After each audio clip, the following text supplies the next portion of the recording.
Fala pessoal, tudo bem? Estamos começando mais um Grupo Lean Live e hoje o tema será sobre neurociência e Lean, como o cérebro impulsiona a melhoria contínua.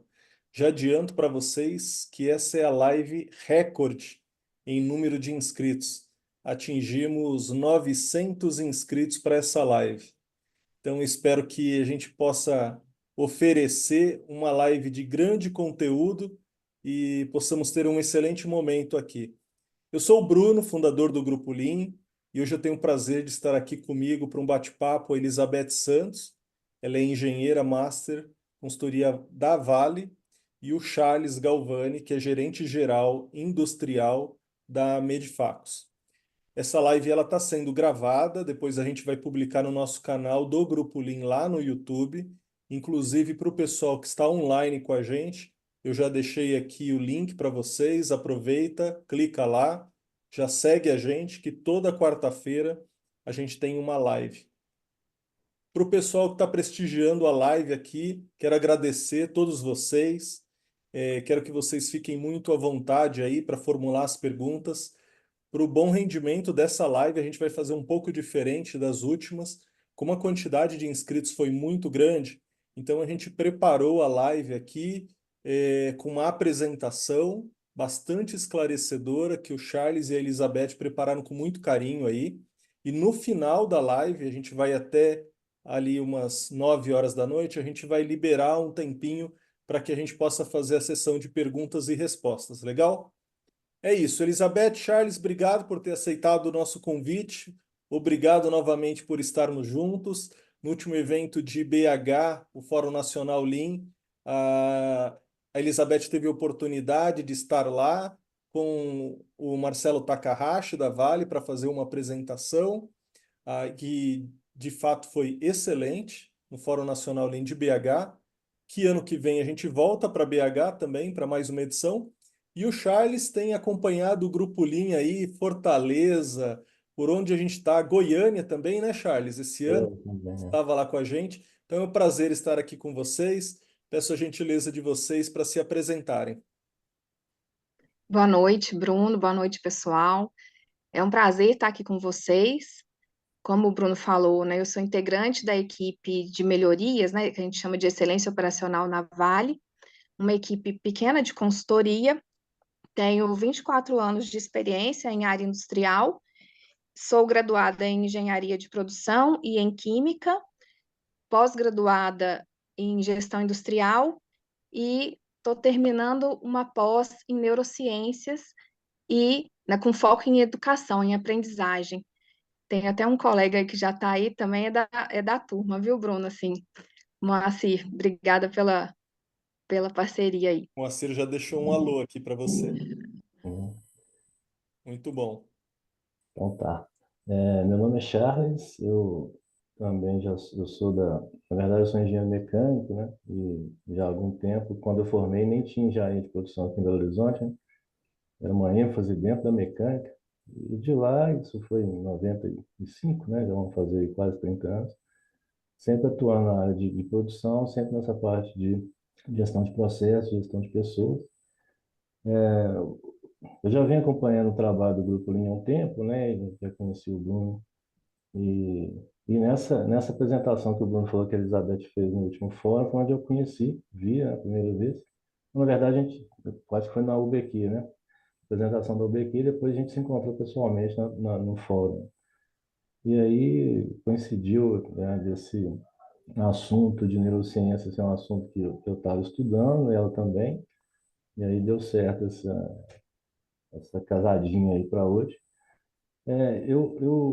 De uns 3 anos para cá, né, eu comecei a me preocupar mais, né, me incomodou um pouco mais essa questão de entender mais sobre gestão de pessoas, de comportamento, do que de produção, de Lean em si, né? Daí onde eu fui comecei a fazer a pós de neurociência, e estou fazendo uma agora de liderança humanizada, e aí que acendeu essa luzinha aí para juntar os dois, né? De forma resumida, mais ou menos essa história aí, o que incentivou a juntar esses dois assuntos aí. Eu fui prestigiado aqui para começar a apresentação, né? Vou passar um pouco da parte teórica da coisa e depois a Elizabeth vai mostrar o que ela vem fazendo e alguns casos que já são de aplicação mesmo. O que motivou a gente, né? Esse primeiro slide, o que motivou a estudar esses dois assuntos, né? E quais as expectativas, e mostrar quais as expectativas que a gente tem em trazer esse assunto aqui hoje, né?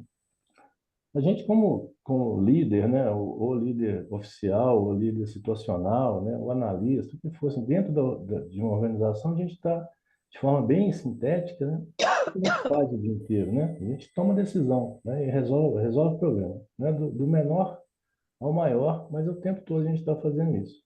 Alguns de forma automática, outros que a gente tem que pensar, juntar a equipe, etc. Mas o que a gente faz é isso, né? Esse é o nosso papel. E de um tempo para cá, na verdade, de algumas décadas para cá, né, a gente tem esse universo aí, que a gente chama de universo Lean, né, que tem esse foco em pessoas e processos, que nós somos agraciados com esse universo, né, com esse conjunto de forma de, com essa forma de pensar, com esse conjunto de ferramentas que a gente utiliza, vem utilizando para facilitar a nossa vida nessa tomada de decisão. E quem já trabalhou com isso, está implementando, ou é o cabeça da implementação, ou está num grupo, viu, já deve ter sentido na pele aí que a coisa não é tão simples, né? Qualquer Charles, melhoria que a gente... Oi? só um minutinho. O pessoal escreveu aqui que o seu som Ah, está muito baixo. Se você puder aumentar um pouco, vê se melhorou um pouco aí. melhorou, cara. Melhorou? Pode Beleza, seguir, ótimo. por favor. Então, a motivação foi como é que a gente junta essa questão da tomada de decisão, que é o nosso desafio o dia inteiro, com esse universo que a gente tem disponível para trabalhar e de forma mais eficiente, né, mais eficaz. E aí que entra, né, esse universo novo aí de neurociência, né, que tem um foco em estudar, em conhecer o nosso comportamento, como é que as pessoas se comportam, né? Porque independente da ferramenta que a gente vai usar, da filosofia que a gente vai usar, etc., no final das contas, isso vai acontecer na mão das pessoas, né? Então a gente precisa entender isso aí. Então, essa é a motivação dessa união, né? Que é usar a neurociência como suporte para a gente entender o comportamento humano, né? Visando tomar melhores decisões, né? Então, o objetivo aqui não é falar de neurociência no sentido químico, biológico, né? E não ia ser ousado nesse sentido, não, né? E engenheiro mexendo com biologia, a gente, né, dá umas cabeçadas, né? Com química, né? Engenheiro mecânico, né? Então, é usar, na verdade, todo esse conhecimento que a turma especializada nisso vem desenvolvendo ao longo dos anos e aplicar isso, né, no nosso universo ali de organização, do dia a dia, etc. Então, eu vou falar um pouquinho aí sobre o processo de tomada de decisão, os riscos que a gente tem envolvido nesse processo de decisão, que às vezes a gente nem sabe, e alternativas sobre a ótica da neurociência que a gente tem para amenizar esse processo e esses riscos que nós estamos expostos, né? E depois a Elizabeth vai entrar com a parte, fala, tá bom, entendi, legal, mas como é que eu uso isso, né? E aí a Elizabeth vai mostrar alguns casos. Esse aqui, eu acho que esse desenho é um desenho, né? Não é muito, ele é comum para várias pessoas que trabalham com melhoria contínua, né? Que é aquela velha história da gente a gente está num patamar atual, né? Faz alguma melhoria, vai para um patamar número um, e assim vai seguindo até a gente alcançar nosso objetivo, e isso aí nunca para. Então, a linha laranja, né? Quando a gente está na linha laranja, que é aquele processo que a gente está no momento, o que a gente está fazendo? A gente está resolvendo o problema no sentido de manter a estabilidade do meu processo, né? Pô, ele saiu um pouquinho, a gente resolve o problema, ele volta, né? Na conformidade está aumentando, o lead time está aumentando, a gente atua, resolve o problema e volta com o processo para estabilidade, né? Então, ali a gente está resolvendo o problema. O processo está estável, a gente está bem controlado, a gente entra num outro patamar de resolução de problema, que é fazer melhoria, né? Fazer Kaizen. Mas a gente continua tomando decisões, resolvendo o problema. E assim vai embora. Estabilizou de novo no nível mais alto, fez um Kaizen e assim segue o fluxo. né? Essa é a nossa, de forma bem sintética, a nossa rotina de trabalho. E aí a gente faz isso, né? A gente resolve. Tem um problema um. Decisão foi efetiva? Sim. A gente vai para o 2 e assim por diante, né? Na prática, isso corre paralelo também, né? A gente está resolvendo os dois, três problemas ao mesmo tempo, né? E se não deu certo, a gente volta lá. E geralmente, né, acontece isso aqui, a gente fica rodando um pouco aqui, né? Quem nunca resolveu o mesmo problema, né? Mais de uma vez, né? E aí a gente chama isso aqui de loop, né, da resolução de problema ineficaz de problema, ou seja, o que é loop, né? Fica ali numa situação, rodando ali indefinidamente, né? E a gente batendo cabeça ali e resolvendo o mesmo problema.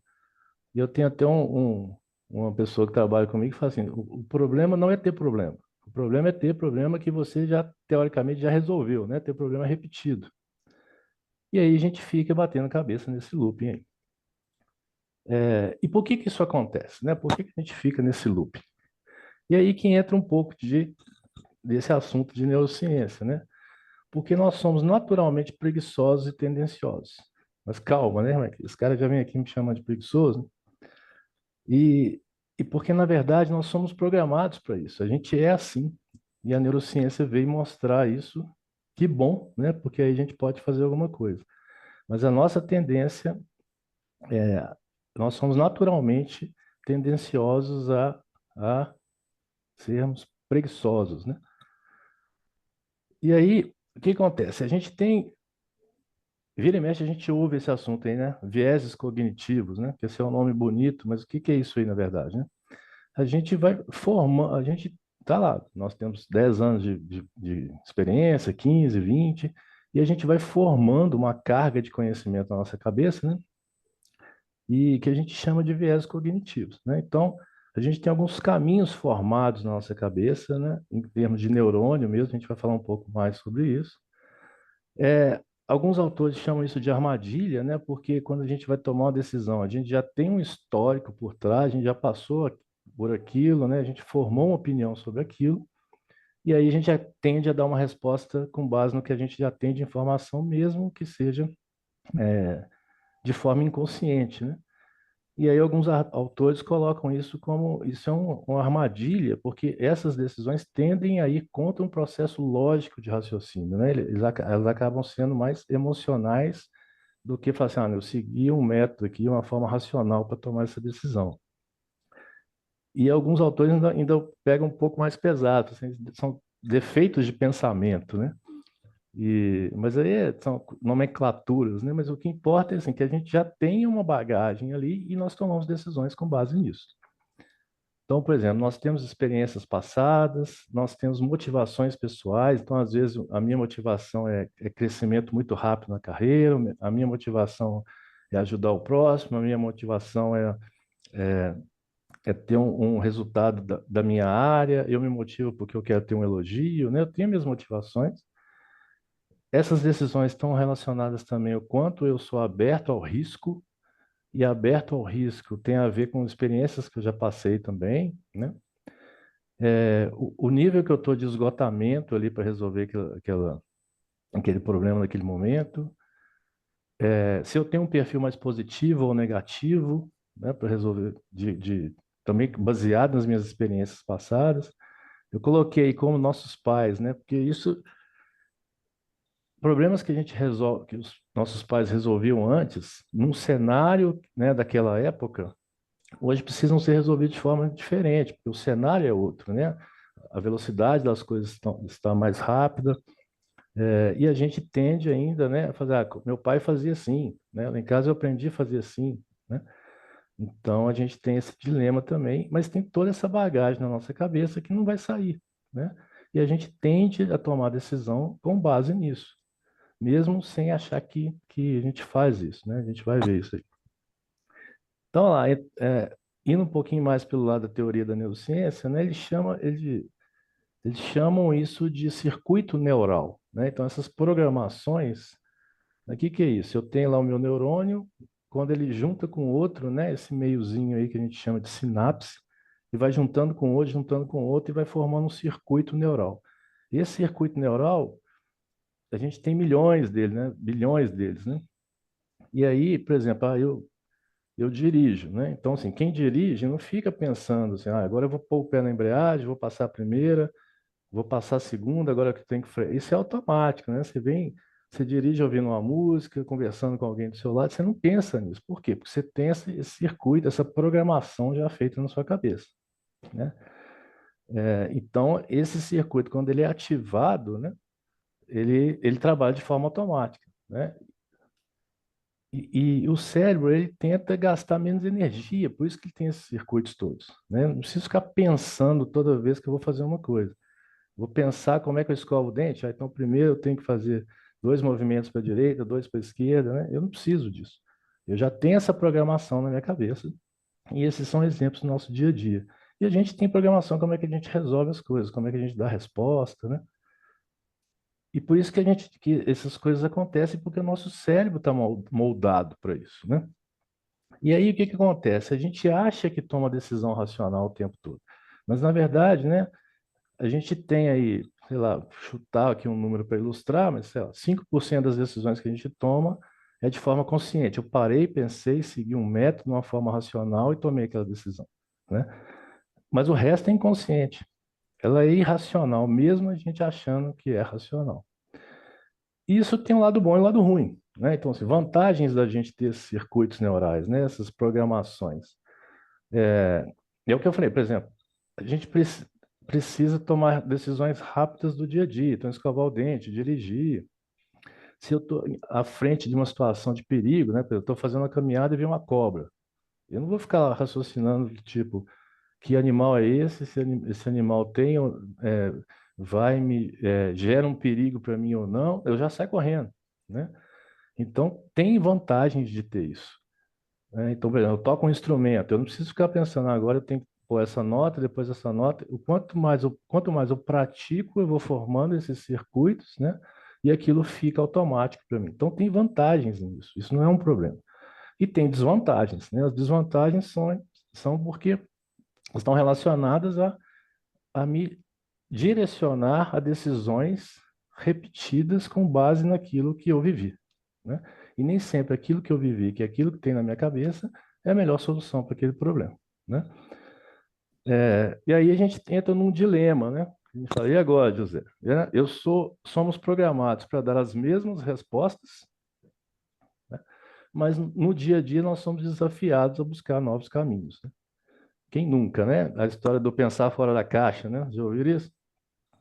Então, a gente precisa pensar fora da caixa, né? Mas a gente sempre viveu dentro da caixa ali com aquele desenho, né? E como é que a gente pensa fora da caixa? E aí que entram as estratégias, né? Dentro da ótica da neurociência, você fala, tá bom, o que que eu faço para isso, né? Porque eu já tenho ali uma bagagem de vivências, né? Tenho uma forma de tomar decisão, uma forma de raciocinar, tenho os meus valores, as minhas crenças, né? E como é que eu saio disso para tomar a decisão que é melhor para aquele processo, melhor para aquele negócio, mas que não está ligada à minha vontade pessoal ou à vivência que eu tenho, né? A carga que eu tenho já de conhecimento na minha vida, né? Ou tanto decisões da vida pessoal como decisões da vida profissional, né? Então, aí que entra um pouquinho desse universo da neurociência, e com o passar dos anos, né, principalmente com a evolução tecnológica, algumas dessas estratégias elas estão muito bem estudadas, porque a gente consegue tirar uma foto, né, do cérebro quando a gente está passando por alguma situação, né? Alguma decisão que a gente está tomando, a gente consegue, os neurocientistas conseguem enxergar qual parte do cérebro está atuando, se aquilo faz sentido ou não. Então, assim, está num nível de evolução muito grande que a gente consegue realmente falar que essas estratégias funcionam, né, quimicamente no nosso corpo, né, e que aquilo vai refletir numa decisão melhor. Então, aqui a gente selecionou 10 estratégias, né, que a gente vai falar um pouquinho, sem aprofundar muito nessa questão de mais biológica, mais química, né, da neurociência. A primeira estratégia, a gente está chamando ela de premissa, né? É a gente reconhecer a nossa irracionalidade, né? Ou seja, a gente reconhecer que nós temos esses vieses, né, formados com a gente, né? Então, tem até um amigo que faz, o primeiro passo para resolver um problema é a gente reconhecer que tem um problema, né? Porque se a gente não reconhece que tem um problema, a gente não está disposto a resolvê-lo. Então, reconhecer que nós somos assim. Então, reconhecer que nós não temos o domínio completo do processo de decisão, né? Isso é premissa, né? Isso é sine qua non, gente. Porque isso já acende a luzinha para você ficar mais atento durante um processo de decisão. E a gente relacionou esse item muito com a questão do autoconhecimento, né? E tem uma autora que é muito famosa na parte de neurociência que ela fala, né, que autoconhecimento é para a gente se libertar da gente mesmo, né, de quem você é, ou seja, de quem você se tornou pelo lugar que você, a cidade que você cresceu, a família que você cresceu, as crenças que sua família tinha, as imposições que você tinha lá na sua infância, na sua adolescência, ou até em empresas anteriores a que você está agora, né? Então, o autoconhecimento é para a gente se livrar da gente mesmo, né? Assim, ó, isso aqui eu não tenho de legal, essa parte não é legal e eu preciso mudar isso, né? Então, cai muito ainda na questão do reconhecer que eu tenho esse problema. E aí um ponto de atenção é, mesmo eu reconhecendo que eu tenho isso, então agora eu sei que eu sou assim, minhas decisões são diferentes. Não, a gente tem que ficar atento a isso o tempo todo, porque a nossa programação está lá, é automático, né? Então a gente ficar atento o tempo todo que nós, se deixar, a gente vai tomar uma decisão no sentido mais emocional, mais irracional do que a decisão que deveria ser metódica, né? No sentido de ter uma lógica racional de raciocínio ali. E aí tem dois livros bacanas, né? Esse livro aqui, A Coragem de Ser Imperfeito, né? Ele tem até um documentário no Netflix. E esse aqui, né? Que é de um SEAL, né? Lá dos Estados Unidos, né? Os focas lá que eles chamam, né? Ele fala, você quer... Ele questiona muito essa questão aquelas pessoas que querem acordar para mudar o mundo, né? E ele fala, primeiro você já arruma sua cama. A primeira coisa que você tem que fazer se quer mudar o mundo, acordou, arruma sua cama, né? Porque aí você já começa a ligar o seu cérebro no sentido que você está fazendo algo diferente, né? Então, assim, se você não consegue nem arrumar sua cama, se você nem se conhece, né? Como é que você quer mudar o mundo, né? Então, são livros bem bacanas para a gente pensar nessa questão do autoconhecimento, né? E essa questão da coragem de ser imperfeito é que, assim, de reconhecer que nós temos defeitos, né? Que nós somos incompletos em vários sentidos. Uma outra estratégia, essa eu gosto muito e de um tempo para cá está muito... As pessoas estão falando muito disso, né? Principalmente do livro lá do Simon, a gente vai mostrar aí, que é priorizar o porquê das coisas ao invés do como, né? Então, até a gente trouxe essa brincadeira aí, né? Lá, o cara, vou me aposentar amanhã, sabe o que que eu vou fazer? Vou andar até o final dessa linha e descobrir o que que eu estou fazendo aqui há 30 anos, né? Então, dentro de fábrica é interessante isso, né? Às vezes a pessoa está fazendo uma partezinha lá do processo que não sabe para onde que aquilo vai, né? E não sabe o porquê. Ele sabe o que que ele tem que fazer, né? E quem nunca deu uma diretriz assim para uma equipe, né? Ó, vai lá e faz isso aqui, né? Tô precisando fazer isso aqui. Mas não explica por quê, qual que é o contexto disso. E, geralmente, quando você explica o porquê, a pessoa te dá uma solução até melhor do que a que você estava pensando, né? Então, esse livro aí que está muito, de um tempo para cá, aparecendo muito aí nas discussões, o pessoal está lendo e tal, e eu li, assim, é um livro muito bacana, sabe? É leve de ler, e eu recomendo, e ele foca muito essa questão do porquê, né? A gente explicar o porquê. E aí, e por que isso, né? Por que explicar o porquê? Então, quando as pessoas, o uso do porquê, ele gera, o que alguns autores chamam de um pensamento de nível superior, né? Você amplia a sua forma de pensar sobre aquele problema, porque você sabe qual que é o impacto disso, né? Para que que aquilo serve, né? Direciona a pessoa a pensar no todo e não só na parte, né? Ter uma visão sistêmica de todo o processo, né? E a questão também nossa, né? A gente fala assim, não, eu estou participando de algo maior. Eu sei para que isso serve, né? Tem até uma historinha, né? É engraçado isso que a gente vai vivendo. Vão sempre aparecendo umas historinhas, né? Tem aquela história do da pessoa que está lá foi visitar um consultor, não sei, um visitante, foi visitar a NASA, né? E aí ele estava nossa, eu acho que ele foi para lá para uma reunião e ele encontra uma pessoa que faz café, uma pessoa entrando na sala que faz café. Ele perguntou e falou: que você faz aqui, né? Eu estou esperando fulano, e tal. Ela falou assim: eu ajudo o homem a ir à Lua, né? Então, o papel dela era fazer café e servir café nas reuniões, etc. Mas ela tinha muito claro o propósito que ela estava lá, o porquê que ela estava lá. Ela fazia parte dela em ajudar o homem a ir à Lua, né? Então, ela entende que aquela partezinha dela ali também estava ajudando, né? Então, essa parte do porquê eu acho bem bacana, assim. Eu até marquei uma estrelinha aqui que isso direcionar as pessoas a pensar e sintetizar o todo, não, e não as partes, eu acho que é bem bacana. Quem já viveu isso dos dois lados, né? Ou explicando, ou tendo a informação de uma diretriz que a gente recebeu, sabe que é diferente. Uma outra também, essa também eu gosto muito e assim, na minha atuação como gestor, eu tento o tempo todo usar, é criar ambientes que sejam saudáveis, né? Psicologicamente seguros, né? Isso, qual que é a relação disso com a neurociência, né? O nosso cérebro ele é programado para sobrevivência. Então, a nossa reação natural frente a um perigo é correr, né? É não enfrentar. Se a gente vê a cobra lá, nós vamos sair correndo, né? Então, mas o que isso tem a ver com o ambiente organizacional, né? Se eu sei, né, que eu vou levar um problema para o meu superior ou para o meu grupo e, e eu vou sair dali, né? Tomar uma portada na cara, ou perguntar por que eu errei, etc. A primeira vez que eu fizer isso, a segunda, a terceira, o que vai acontecer quando eu for fazer de novo? Eu não vou levar mais, ou vou levar de uma forma amenizada, né? Não vou levar toda a informação, porque o meu cérebro vai falar assim: não faz isso não, cara, você vai, né?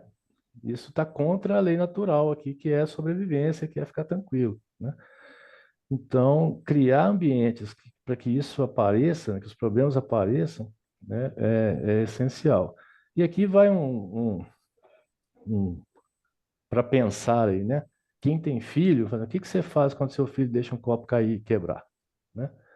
E eu sempre, assim, eu tenho uma filha de 10 anos, uma criança agora de 1 ano, e quando eu peguei essa frase, eu fiquei pensando, né? Eu falei: putz, minha filha quebra, eu vou lá e xingo, falo: você quebrou o copo da coleção da sua avó. O que vai fazer quando ela quebrar o outro, né? Ela vai trazer, né? Ela pode até trazer, porque não tem como esconder. Mas como que ela vai chegar para você para trazer? Já chega pedindo desculpa, já chega com a cabeça baixa. E então, assim, a gente não cria um ambiente para que os problemas apareçam de forma saudável. E aqui, devido a um erro de regulagem, sua equipe perdeu todo um lote de produção. Qual que é a primeira pergunta que a gente faz, né? A gente já quer saber quem foi, não é isso? E aí você pergunta quem foi, pronto, você já desmontou o negócio todo, né? Já quebrou todo o clima. E isso é interessante porque cada vez mais, né, as empresas estão buscando profissionais mais criativos, né?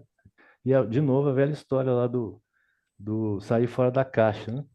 Você tem que pensar fora da caixa e tal. Mas aí, o pensar fora da caixa, ser criativo, ele está relacionado a testar coisas novas e errar, né? Quanto mais você vai testando, você está propício a errar mais. E aí, se erra, você pune, né? Mas e não cria esse ambiente psicológico. Como é que você faz essa relação, né? De buscar pessoas criativas que pensem fora da caixa, mas ao mesmo tempo, se errar, você pune. E aí não faz sentido, né? Tá divergente, né? Essa diretriz. Então, olha lá, a gente entender que erro faz parte do processo. E aqui é importante falar assim: ninguém gosta de problema. Eu gosto que a minha equipe chegue e fale assim: perdeu mais um lote. É gostoso ouvir isso? Não, né? Mas a gente tem que o cenário tem que estar propício a isso. Então, estar próximo, né? Então, estar próximo é diferente de estar perto. Então, eu estou lá fisicamente acompanhando, mas eu não estou próximo. Então, estar próximo é questão de confiança, a pessoa saber que você está ali, que ela confia, né, no seu trabalho. Então, o foco não é buscar culpado, etc. Então, criar, você estando num ambiente psicologicamente seguro, a tendência é que a gente tome soluções, resolva problemas, tome decisões melhores. Esse aqui também é básico, né? Assim, a gente ter um método claro para seguir, né? Então, por exemplo, como que a gente prepara um café? Né? A gente perguntar para cada um, todo mundo, você vai tomar lá 5 xícaras de café e provavelmente as 5 foram feitas de 5 formas diferentes, né? E aí você fala, tá bom, eu tenho um método, né, claro para fazer isso. Então, quando eu tenho um método, né, a gente tende a tomar decisões mais imparciais. Esse caso é interessante porque eu dei aula há muito tempo, né, e eu orientei muito trabalho de conclusão de curso. E tinha uns casos assim, eu lembro de um até hoje. O aluno chegou e falou assim: Ô professor, quero fazer um trabalho na área de logística, de estoque. Você me orienta? Eu falei: oriento. O que você está querendo fazer? Estou querendo implementar o Kanban lá no estoque que eu faço gestão. Aí eu falei assim: então você não precisa mais de TCC. Aí ele olhou para minha cara assustado e falou: como assim? Eu falei: não, você já sabe a resposta, vai lá e implementa o Kanban. Aí ele ficou olhando, eu falei, não entendi. Eu falei: não, qual que é o problema que você tem hoje? Ele falou: hoje falta alguns produtos, o outro tem mais, às vezes eu vou vender, não tem esse. Eu falei: não, então esse é o seu problema. Você vai ser Kanban ou não, né?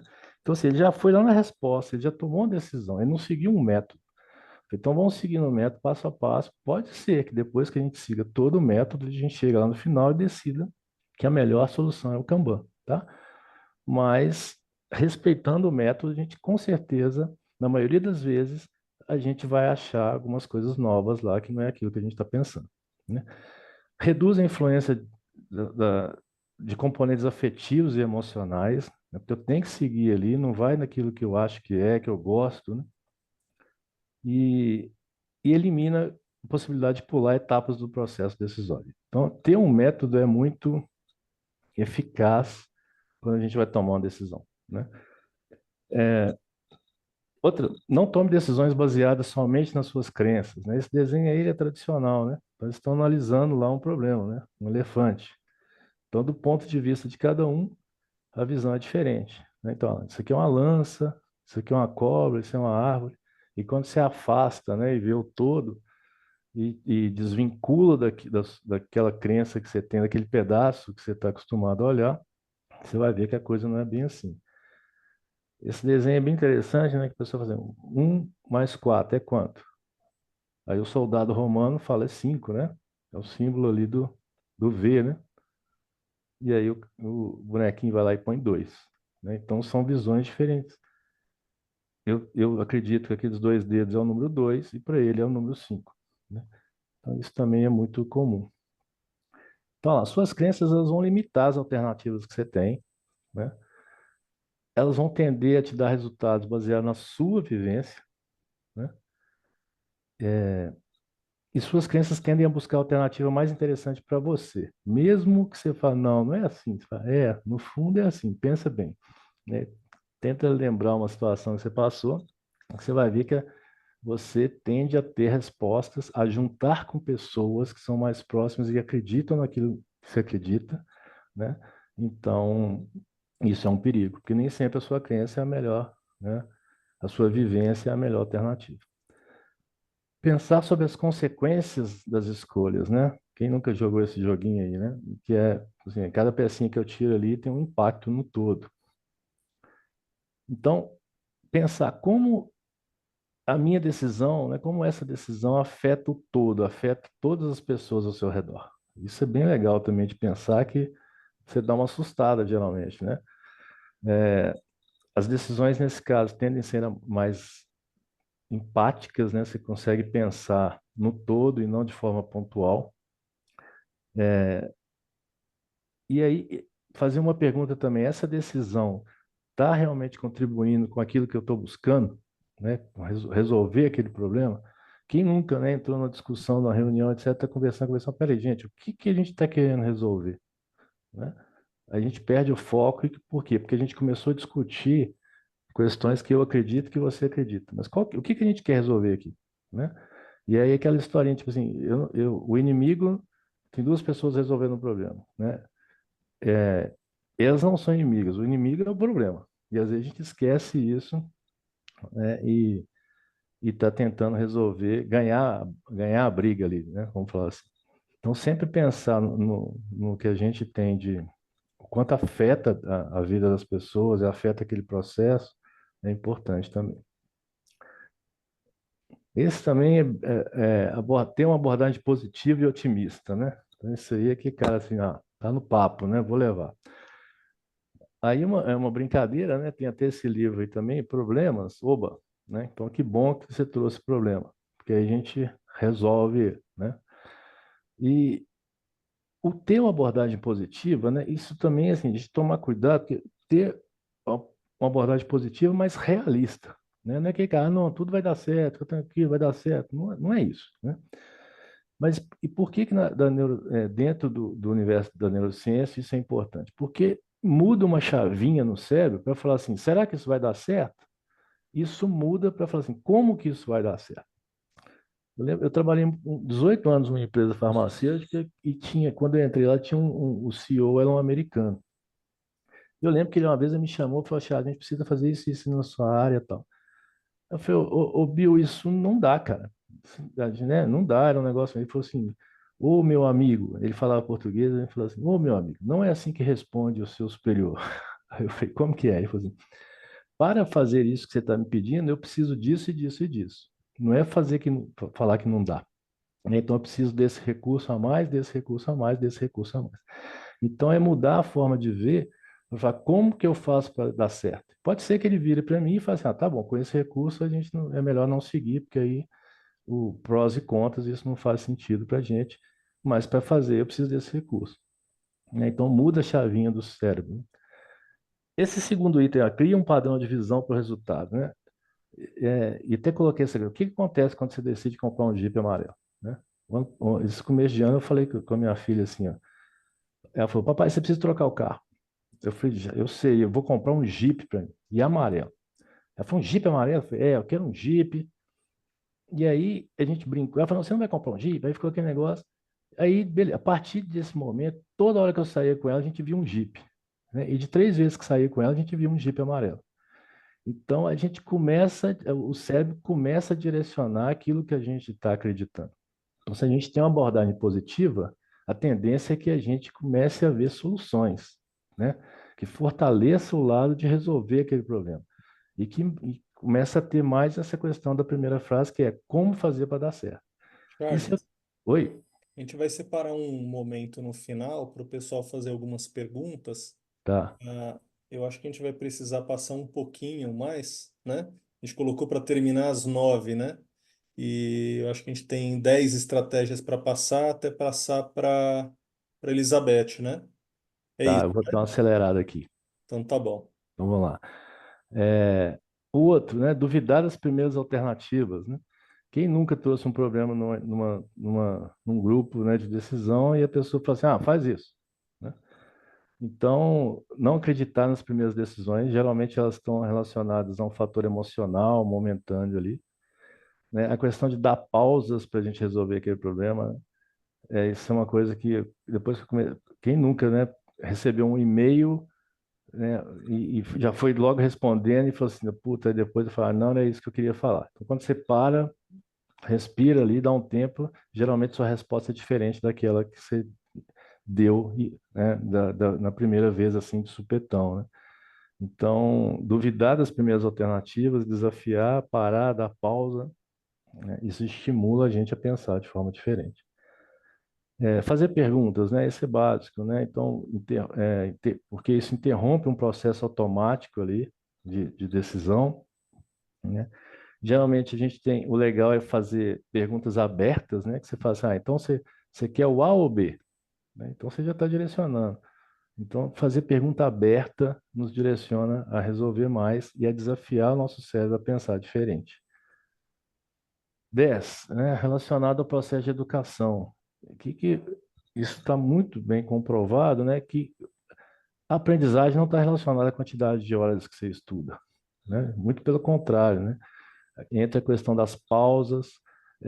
A gente está muito claro isso também, né? A neurociência trouxe isso muito, falando que nós somos diferentes no processo de aprendizagem. Então, tem gente que aprende fazendo, tem gente que aprende lendo, tem gente que aprende assistindo um vídeo, né? Então, desafiar também essa questão do processo de aprendizado, né? De aprendizagem, porque nós somos diferentes. E aí entra num outro cenário, que é uma outra discussão também, assim, a gente dentro da empresa, a gente está trabalhando com adulto, né? Que é um processo de aprendizagem diferente de criança, né? Então, isso aí tem um universo e acho que até a Elizabeth está mais apta, até que a pós dela é mais nesse sentido, né? Da neurociência como no foco de educação. E aí, aqui estão aí as 10 estratégias que a gente colocou, né? Então, lá, reconhecer, priorizar o porquê, etc, etc. E aí a gente fala assim, tá bom, legal isso aí, mas o que isso tem a ver com a história do Lean, né? Então, se a gente colocou uma tabelinha aqui, que é o universo Lean e outras diretrizes de gestão, né? E aí a gente fala, ó, reconhecer a sua irracionalidade e o autoconhecimento. Onde que isso encaixa no Lean, né? Então, encaixa na liderança Lean, no aprendizado contínuo, o priorizar o porquê, né? Encaixa na questão de ter um propósito claro, na questão do roxinho, do pensamento a três, e aí tem vários exemplos, né? Pensar sobre as consequências das suas escolhas, né? Então tem lá um método que é o FIMEA, tem as simulações, tem equipes multidisciplinares. Então é legal ver isso, porque mesmo não tendo essa base da neurociência, né, quando essas ferramentas ou quando esses conceitos foram criados, né, por que eles funcionam quando bem aplicados, né? Porque tem toda essa lógica aí por trás dele, né? Mesmo que não tenha sido de forma pensada, né? E agora a Elizabeth vai entrar aí na parte mais de aplicação disso tudo para ver como é que a gente coloca isso aí em prática. Aí. Então, o Charles trouxe para a gente, né, as estratégias e como que no nosso dia a dia, né, gente, assim, eu tenho certeza que vocês já são pessoas apaixonadas pelo tema Lean, né? E eu tenho certeza que à medida que, né, quem já se aprofundou um pouco, ou quem vai começar agora, tenho certeza que também vai se apaixonar pelo tema das neurociências e o quão casados estão esses dois temas, tá? Então, o que é bem importante para a gente? Numa linha do tempo, né, a gente trouxe os exemplos distribuídos aí numa linha do tempo, pensando, né, ter um foco aí em aumento de performance, por exemplo, a gente precisa aumentar também a confiança. E num primeiro momento, a gente não sabe como que a gente começa, né? É natural a gente ter essa dúvida. Então, o que é importante a gente fazer? É importante a gente, principalmente os gestores, tá, gente? A gente entender que temos necessidades básicas. Então, não adianta eu querer que meu time, né, busque algo além se eu não estou suprindo nem as necessidades básicas desse time. Então, ali eu estou falando da pirâmide de Maslow mesmo, tá? Então, necessidades básicas, a gente precisa sempre, né, tá com elas adequadamente supridas, para a gente conseguir, né, pensar aí na questão da confiança. Mas antes da confiança, entra um tema, né, que Charles já trouxe para a gente, que é a segurança psicológica. A gente precisa criar esse ambiente de segurança psicológica, e para isso a gente tem que estar muito aberto, né? Então, se né, um colaborador trouxe algo, a gente precisa, né, realmente ter a escutativa, dar atenção, dar retorno e tudo mais. E um outro ponto importante é esse compartilhamento da visão. Como que a gente faz esse compartilhamento da visão em direção a esse norte verdadeiro que a gente tem, né? Um dos, né, vamos falar assim, dos conceitos do Lean que nos ajuda muito nisso é o pensamento a três, ou o pensamento sistêmico, tá? Por quê, gente? Exatamente porque ele nos ajuda a entender o porquê, né? Charles trouxe isso. da gente entender o propósito, por que que eu estou, de fato, com essa necessidade de trabalhar aquele conteúdo, tá? Então, esse é um ponto que ajuda bastante e vai ativar aí o nosso sistema de motivação e recompensa, tá bom?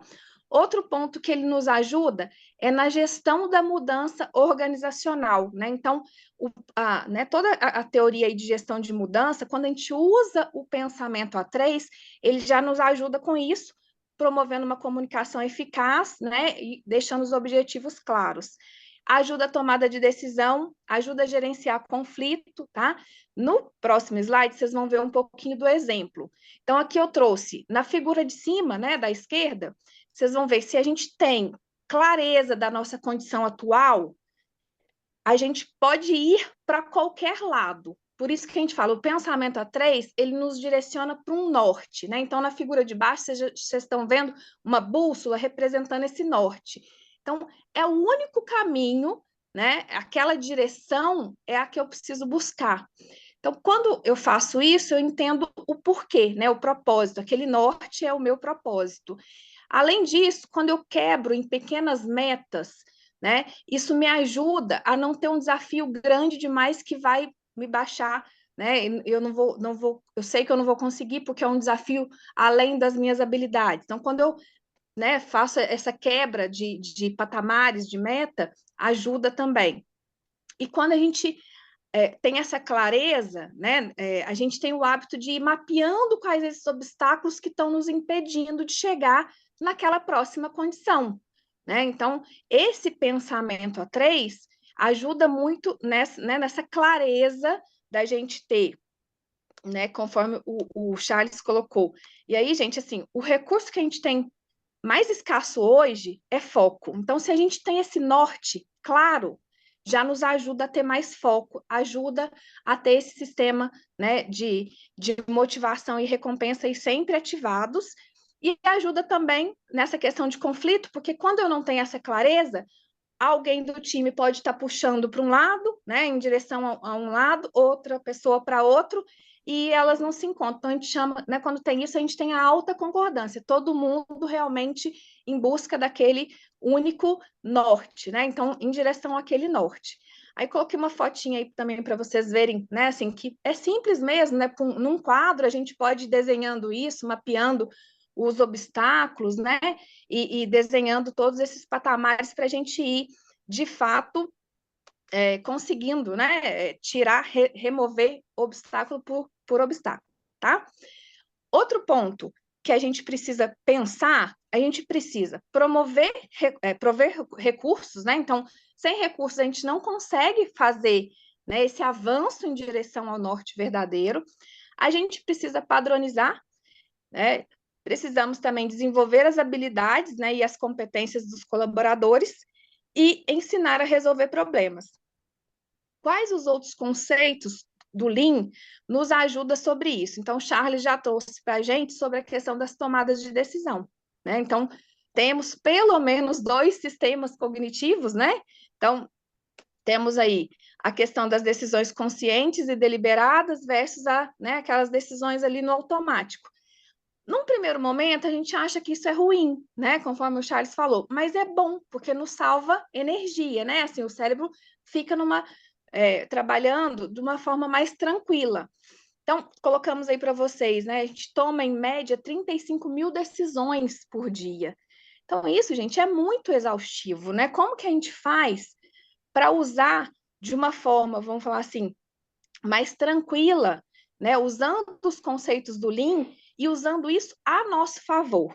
Então, um exemplo que a gente trouxe para vocês é sobre como que a gente treina habilidades, né? O Charles trouxe, por exemplo, lá a questão dos dojos, né?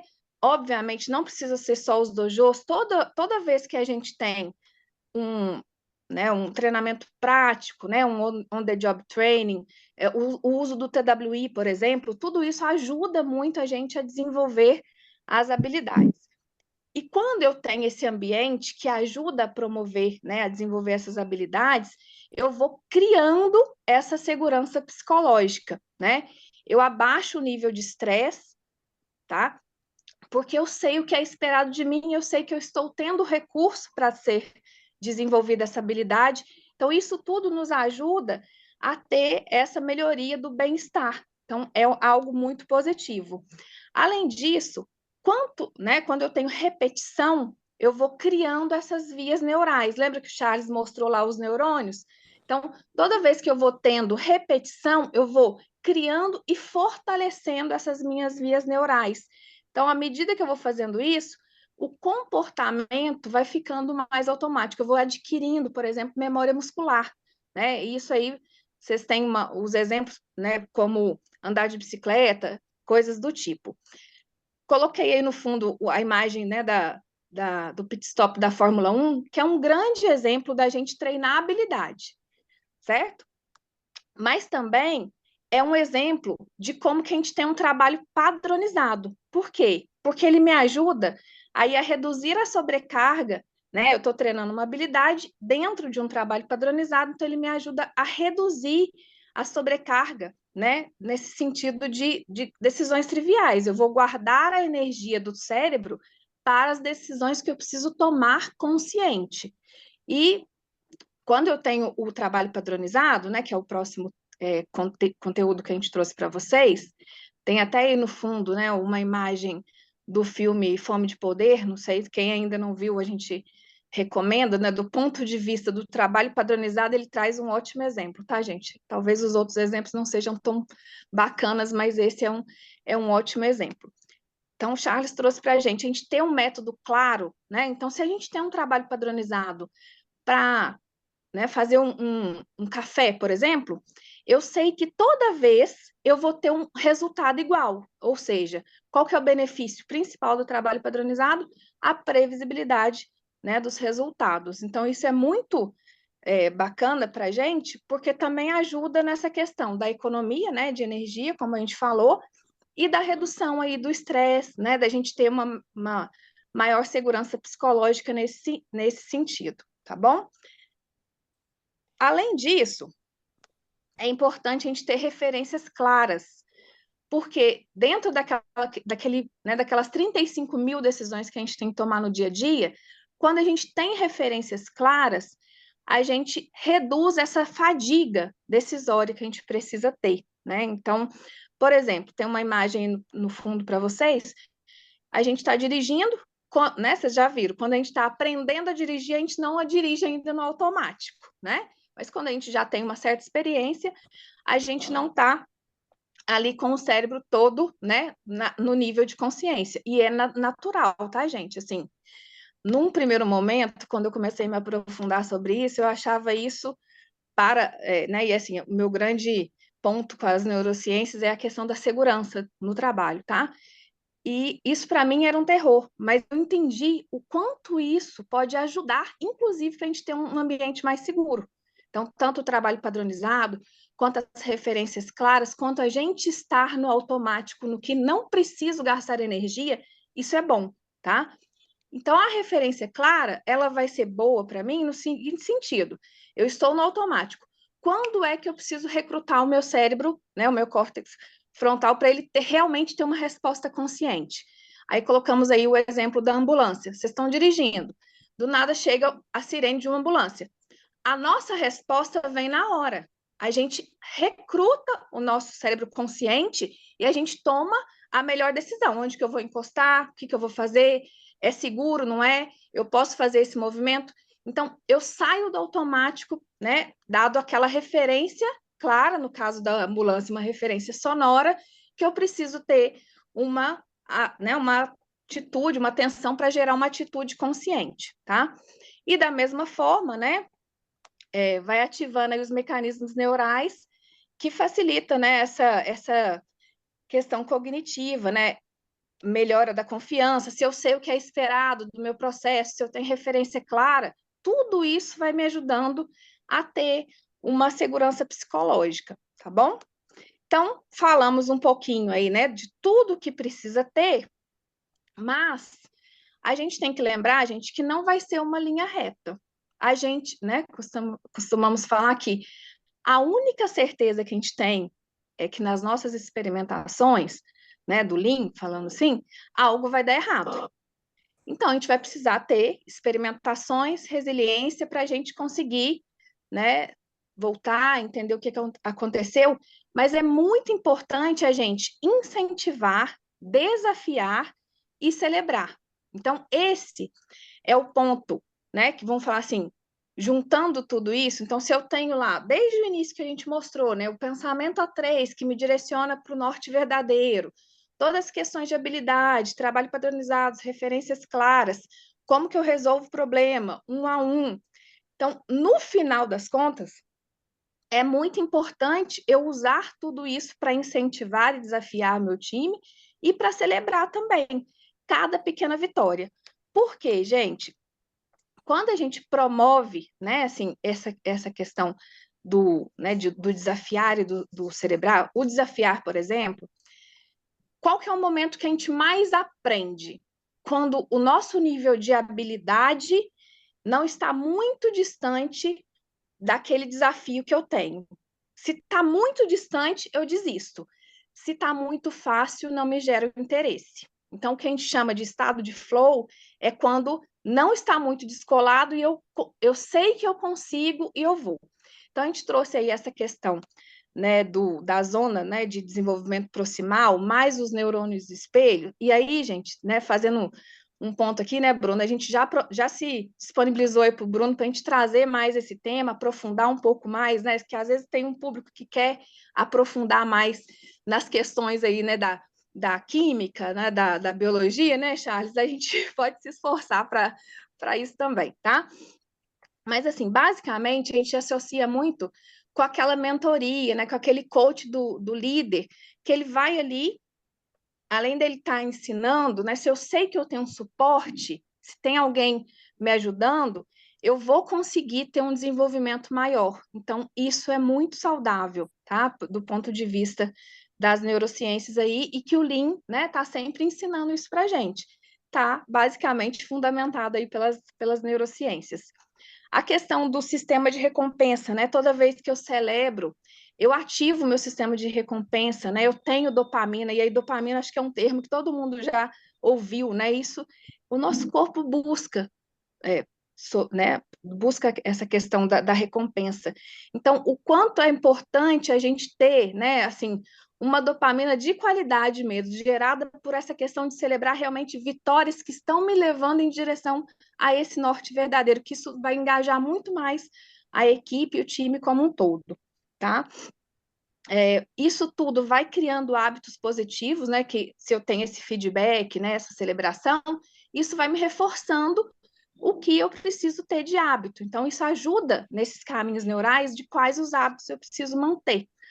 E, por fim, ajuda também, né, nessa questão da celebração, tem também aí a redução do cortisol, né, então, do estresse. E aí, gente, só um disclaimer aqui, a questão do estresse, ele não é de todo ruim, tá? A gente pode falar sobre isso depois. É importante, a gente não pode, né, demonizar a questão do estresse. Ele tem o seu benefício, inclusive tem, né, até um livro de uma grande cientista sobre isso, assim, o lado bom do estresse. É importante a gente ter esse ponto. Mas eu não posso ter um ambiente de estresse crônico, porque esse ambiente de estresse crônico não gera essa segurança psicológica, pelo contrário, né, gera um adoecimento das pessoas.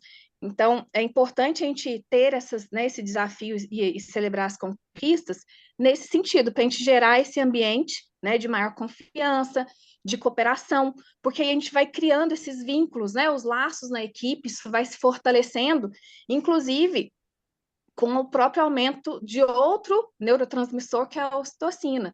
Então, assim, tem toda uma ciência realmente por trás dessa questão, né, do Lean, que embasa de fato o Lean, né? Quando a gente vai aprofundando, a gente vai vendo que tudo que a gente já tem o costume de fazer no Lean e que eventualmente a gente sabe, né, que funciona, depois de tanto praticar, não, isso aqui funciona, isso aqui não funciona. À medida que a gente vai se aprofundando nas neurociências, a gente vai vendo o quanto que isso tem embasamento mesmo, tá? Então, trouxemos um pouquinho para vocês, né? Então, fechando aí o ciclo dos exemplos, né, para vocês de uma forma aí, bem sucinta, podemos, né, no próximo momento, aprofundar mais. E aí, Bruno, a gente chega no momento aí das perguntas, né? Muito bom. Eu queria colocar aqui para o pessoal, eu vi que chegou muita gente durante a live. No início, a gente falou que essa live está sendo gravada e ela vai ser postada amanhã logo cedo no canal do Grupo Lean lá no YouTube. Então aproveita lá. Essa é a live número 57. Tem excelentes lives ali também disponibilizadas. Então vale a pena. Bom, o que falar, né, Charles e Elizabeth? Que aula, né? Aquela hora que eu falei assim, ô Charles, acelera aí, né? Em outras palavras, né? Eu Não empolgo, dava para né? falar assim, porque você estava no embalo, né? A galera já começou assim, não, pode parar, vamos mais, vai embora. Não, não vai parar, não, continua. E cá estamos, né? Você sabe que para o Fórum Nacional Lean, a gente nunca levou esse tema. E depois do sucesso dessa live, né, quase 1.000 pessoas inscritas, com certeza é um tema que a gente vai procurar abordar, né? Aliás, falando inclusive do Fórum Nacional Lean, agora no dia 14 e 15 de agosto, a gente vai estar reunindo um grupo de 300 pessoas em São Paulo para um evento de 2 dias espetacular. São 40 empresas palestrantes. Deixei aqui alguns cupons de desconto se você tiver interesse em participar.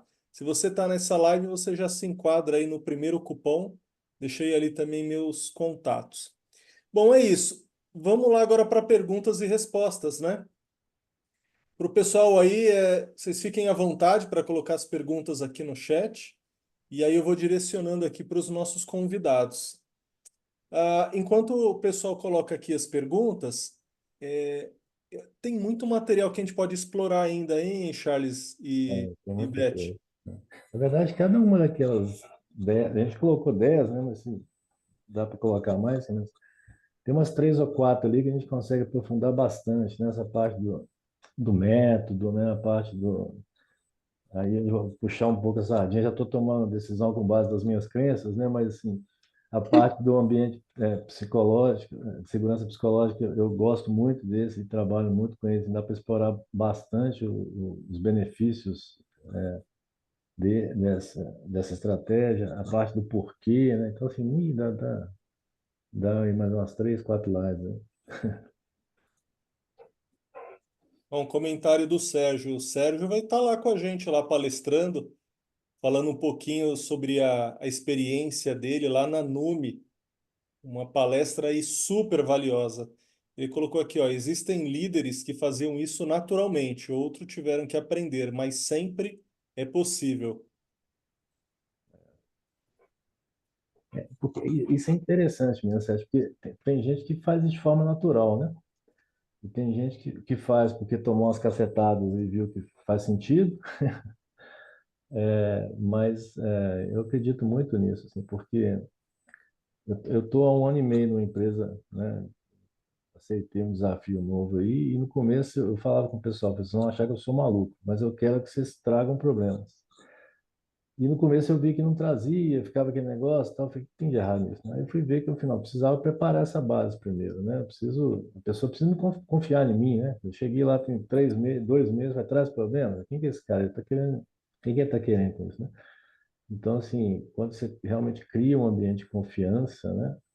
E a pessoa vai trazer, ela traz, porque ela quer resolver, ninguém quer ter problema. Então, ela está sofrendo com aquela coisa, aquele problema lá, 1 mês, 2, 3, e não estava segura para trazer, não sentia, estava no momento correto, né? Então, a partir do momento que você cria essa segurança, as coisas vão aparecendo e fica mais natural, assim, eu acredito muito nisso.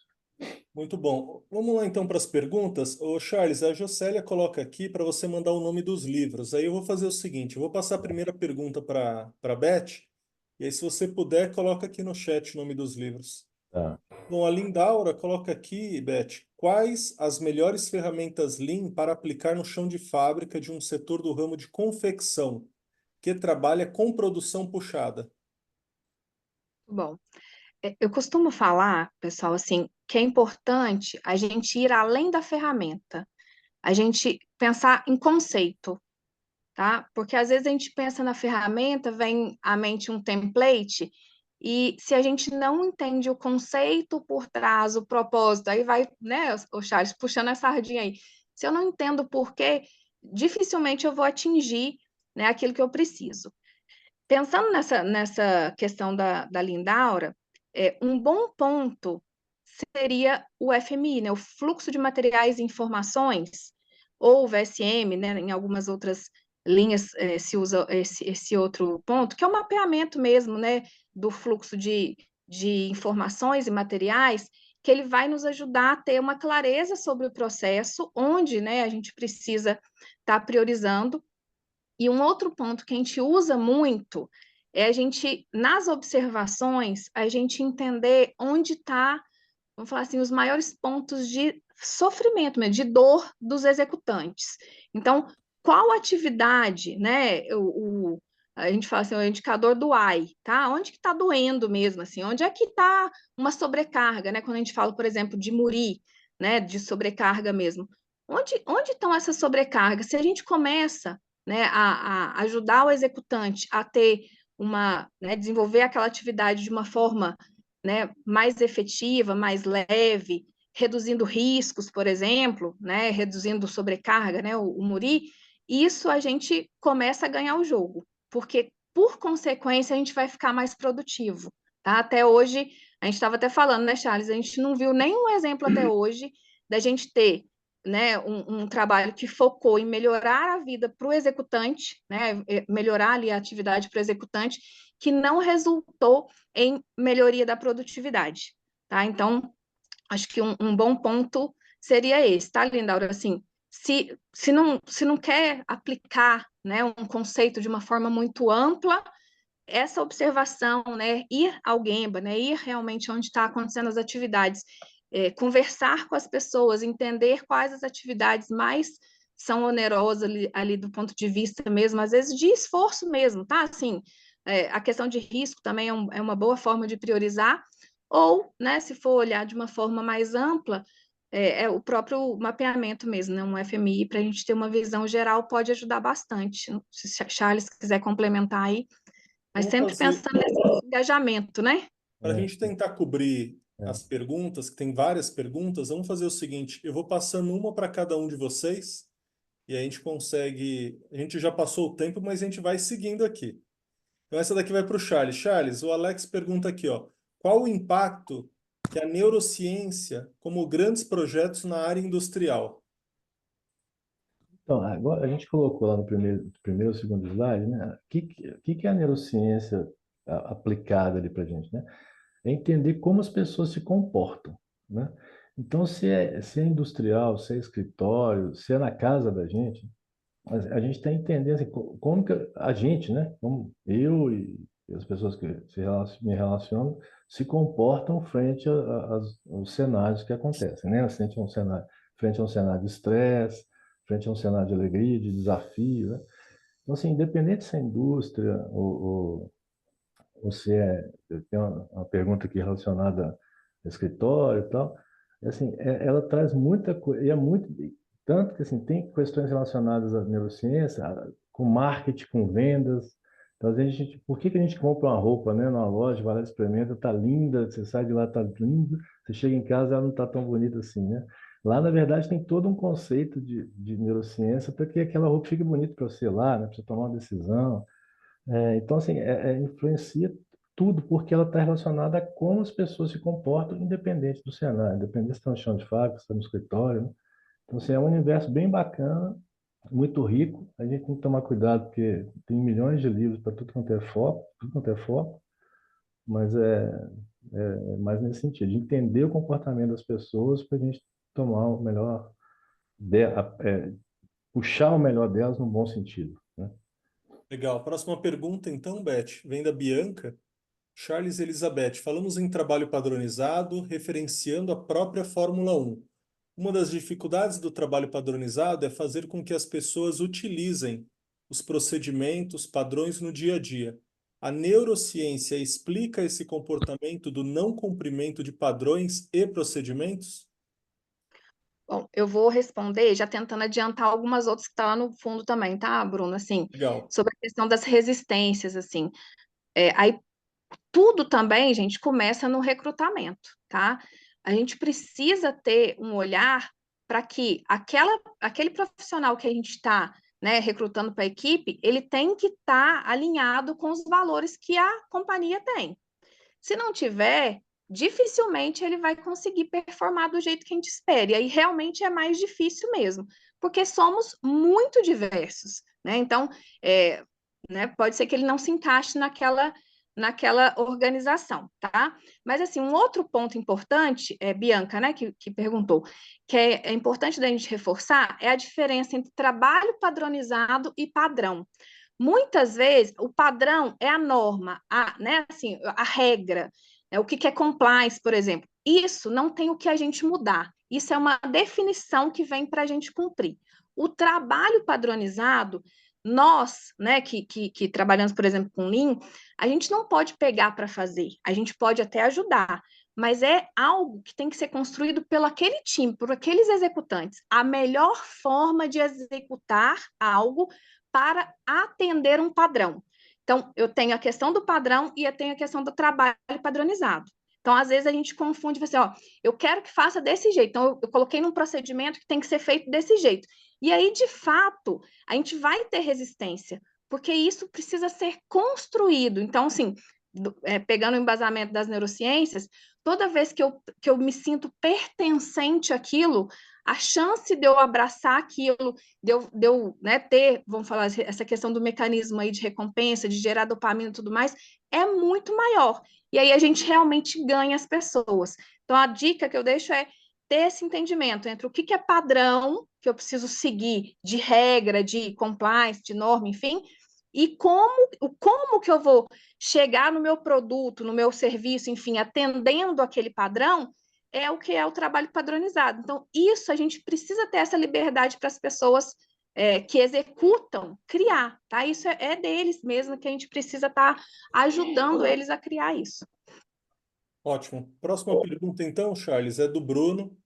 Ele coloca aqui, ó, vejo cada vez mais a necessidade de haver o RH estratégico para que a filosofia Lean alcance resultados mais expressivos. Parabéns pelo belo conteúdo, sou apaixonado pelo tema e principalmente por pessoas que são a base de todo resultado positivo. Isso é interessante porque essa empresa que eu estou tem um ano e pouco, né? No ano passado a gente deu um treinamento, eu dei um treinamento, ministrei um treinamento Lean, e o foco não era falar muito de ferramenta, né? Mas sobre mudança de hábito, tal, de comportamento. E a primeira turma, né? Foram as 4 turmas assim, na empresa. A primeira turma a gente convidou o pessoal do RH. Então, assim, vem gerente do RH, vem analista, tal, para você entender o que nós vamos fazer aqui, né? Trazer, porque isso, quando vai evoluindo, né? Direciona até na contratação. Porque aí você vê que perfil que vai se encaixar mais. Porque vamos ser realistas, né? Tem gente que não se encaixa com esse cenário, né? E a pessoa sai e fala, isso não dá para mim. Eu faço isso há 20 anos, né? E aí isso vai até, quando bem alinhado, né? Até no momento da contratação, ela consegue captar se aquela pessoa vai se encaixar ou não nesse tipo de trabalho, né?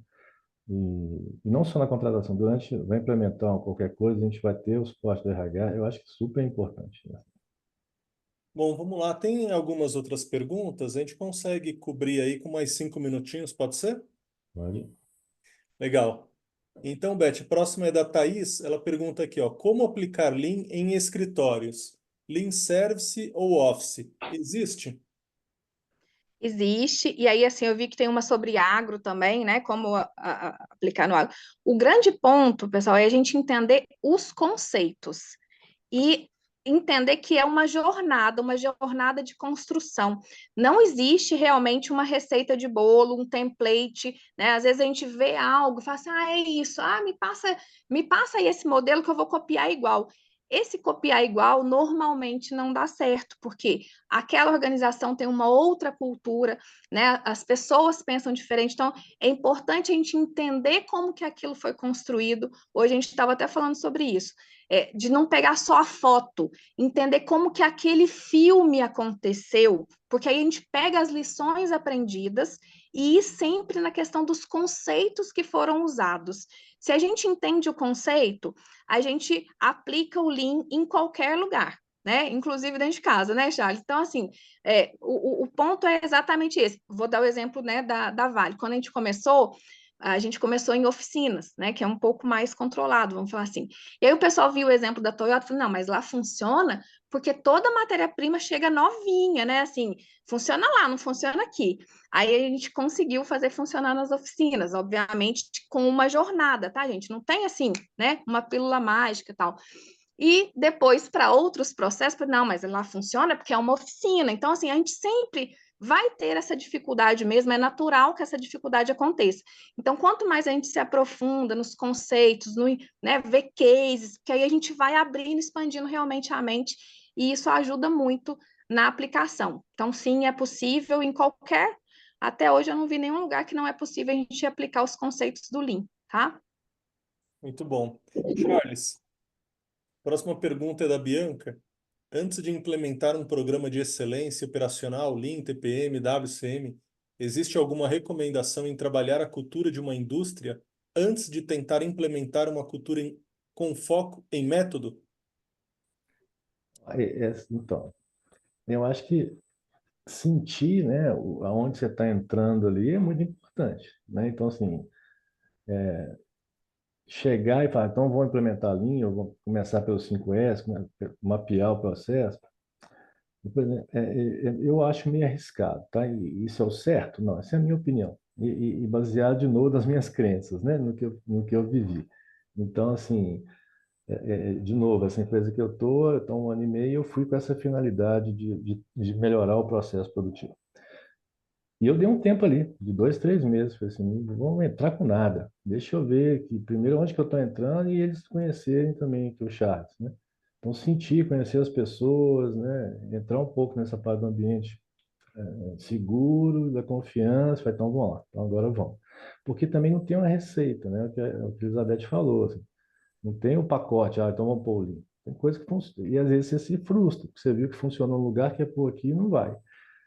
Então, eu acho que é muito bacana, assim, eu nem falo gastar esse tempo, investir esse tempo ali, 1, 2, 3 meses, de conhecer onde você está, porque dependendo, você pode ter, você vai com uma velocidade mais rápida ou não, de acordo com o nível de preparação das pessoas, né? Então, eu acho que esse diagnóstico, ele faz total sentido antes de você implementar qualquer, não estou falando só de Lean, não, qualquer coisa que você for fazer, sentir ali quantas pessoas estão abertas e principalmente preparadas para aquilo. Porque às vezes a pessoa está aberta, mas nunca sabe nada, nunca ouviu falar nisso, né? Então, eu acho que vale a pena esse investimento inicial aí de preparar ali a base para depois você ir na parte mais técnica mesmo da coisa. Bom, a próxima pergunta aqui é sobre o agro, você já falou um pouco, né, Beth? Então, eu vou pular então para... Vamos fazer as últimas duas. Então, agora passar para a tia da Ana Paula. Ela pergunta: você considera a filosofia 5S como base para o Lean, pois está ligada direto ao comportamento e mudança das pessoas? Sim, a gente costuma falar que a base do Lean é o respeito pelas pessoas, né? Então, o 5S, ele se enquadra nessa questão do respeito pelas pessoas. Mas, de novo, aí eu vou insistir, tá, gente? Assim, vão, bebam na fonte do conceito, porque, eventualmente, a gente lê algo e acha que entendeu, ou vê em algum lugar e quer copiar, e aí a gente leva algo encapsulado, assim, quadrado, e gera um sofrimento para as pessoas. Então, a gente costuma falar que o 5S ele precisa ser funcional, é algo para resolver problemas, né? Para ajudar na rotina, né? Das pessoas, dos executantes. Então, vai também em linha com essa resposta aí que o Charles deu, né? Da colega anterior, assim, se eu tenho a repetição, então, se eu uso, né, na minha rotina, vou repetindo, eu vou criando novos hábitos, esses novos hábitos vão criando novos comportamentos, e à medida que eu vou tendo mais indivíduos né, com o mesmo comportamento, é isso que transforma a cultura. Então, a gente pode sim usar o Lean né? E pode e deve, né? E isso é o que acontece, para transformar a cultura das organizações nesse sentido, através da repetição na rotina, né? Para criar novos hábitos, novos comportamentos para gerar essa transformação cultural. E o 5S é sim, né, algo bem interessante para se começar, desde que a gente vá nessa linha de ajudar, né? Olhar para o executante e ajudar, né, com que isso ajude no dia a dia deles. Bom, vamos chegar então para a última pergunta e aí eu vou deixar ela aberta para vocês dois. E na sequência, vocês podem fazer as considerações finais, se vocês quiserem deixar contato também, e aí a gente conclui a nossa live.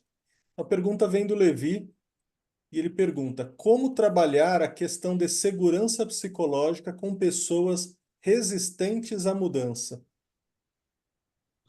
Bom, desculpa, Charles. Não, então, na verdade, eu vou responder essa com a questão, com um ponto que eu aprendi com a Elizabeth lá na primeira vez que eu vi uma palestra dela, né? Que ela falou assim, ó, você tem 10 pessoas, 4 estão do lado do muro, que é o lado que vai com você, né? Estão de acordo com você. 2 estão em cima do muro, né? Vai ficar ali meio desconfiada. Eu não sei se era essa quantidade, tá, Elizabeth? Mas mais 4 tinha do outro lado do muro, que é o muro, tipo assim, não vai dar certo, nunca vai acontecer. E ela perguntou assim, quem que você deve investir tempo, né? E eu fui lá todo, né? Adoro fazer essas perguntas lá, eu fui todo cheio, falei assim, você deve investir no que está em cima do muro, né? Porque aí você traz mais 2 para você, né? Ela falou, não, você tem que investir tempo nos 4 que estão com você. Porque aí você vai valorizar aquelas pessoas, elas vão, né, empenhar mais, e aí as outras vão vir de forma natural, sem o seu esforço, né? Então, assim, é realmente dedicar aquelas pessoas que estão dispostas, né? Porque você vai gastar menos tempo com essas pessoas, você vai investir menos tempo com elas, vai ter menos resultado e as outras vão vir de lambuja, né? E porque quem já viveu isso, você fica muito perdendo tempo aquela que não quer, não quer, não quer, e aí você frustra as outras. Você fala, eu estou aqui fazendo certo, e você está gastando tempo lá no outro, e aí você dá um tiro no pé. Então, eu acho que é pegar quem está afim de, quem está no barco e que aí de duas uma, ou a turma vai vir atrás de você, ou são aquelas que não vai se encaixar de forma alguma e faz parte do processo e tá tudo certo, né? Aí. E quem não se encaixar, gente, assim, né? A gente, obviamente, tem todo, né, o processo, né, Charles? Dá feedback, tudo isso, mas o gestor, ele precisa ter a coragem de entender isso também. E, assim, eu considero que aquela pessoa está ali sofrendo e fazendo outras pessoas sofrerem. Então, assim, ela precisa ser feliz em outro lugar. Com certeza vai ter outra organização que ela vai conseguir se encaixar, né? Então, esse é um ponto, assim, dolorido, mas que precisa ser feito. É isso. Excelente, hein, gente? Que aula, hein? Muito bom, muito bom. Você sabe que durante a live aqui eu fiquei olhando várias vezes aqui para o botão para ver se estava gravando mesmo. Eu falei, se eu esqueci de gravar essa live? Muito. Legal. Vocês querem deixar contato de vocês, considerações finais? Fiquem à vontade.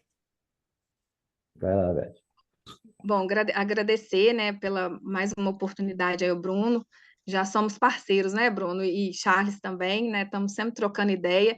E o mundo do Lean é esse, né, gente? A gente é uma grande rede de apoio. Então, cada vez que a gente vai conhecendo as pessoas, então fiquem super à vontade aí para, né, se conectar a gente aí. O meu LinkedIn é Elizabeth Santos e Silva, né? Com Elizabeth com S.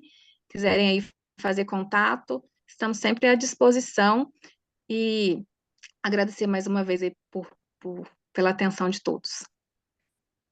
O meu é agradecer também, acho que é uma honra aí, né, participar com a Elizabeth e com o Bruno.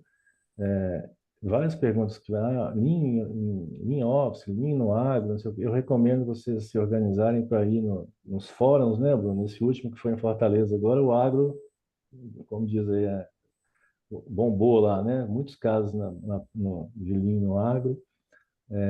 No ano que vem a gente deve ter um em Belo Horizonte, né, Bruno? Já deu um spoiler lá. Então eu recomendo ir, acho que faz muito sentido. Eu também estou lá no LinkedIn, eu sou moro em Lagoa Santa, aqui pertinho de Belo Horizonte, resolvi vir para o mato aqui, mas eu trabalho em Belo Horizonte. a empresa que eu trabalho, né? Quem for daqui da região quiser visitar lá, eu também adoro visitar, fazer benchmarking com a empresa, então a gente pode me chamar no LinkedIn, a gente vai organizando essa bagunça aí e eu acho que é válido, né? E independente do ramo ser igual ou não, lá a gente faz lente de contato, lente para catarata. No ano passado a gente foi na Dell, que foi ver válvula do coração. Então, o processo Lean, no final das contas, você vê as mesmas coisas assim, né, adaptadas para o processo. E é isso. Bom, você já falou spoiler, né? Ano que vem estaremos em BH para mais um evento. E eu vi aqui um comentário do Alex falando, ó, façam em Curitiba. Então vai outro spoiler. Em novembro desse ano estaremos em Curitiba fazendo a 30ª edição do Fórum Nacional Lean. Pessoal, é isso. Muito obrigado, excelente essa live. Agradeço a vocês novamente, agradeço todo mundo que prestigiou, esteve com a gente aqui online. Espero vê-los aí, quem sabe, na próxima quarta-feira, para nossa última live da temporada de 2024. E para o pessoal que puder, no evento no Fórum Nacional Lean em São Paulo, dia 14 e 15 de agosto. É isso, pessoal. Obrigado e um grande abraço para vocês. Tchau. Um abraço, Tá obrigado. bom.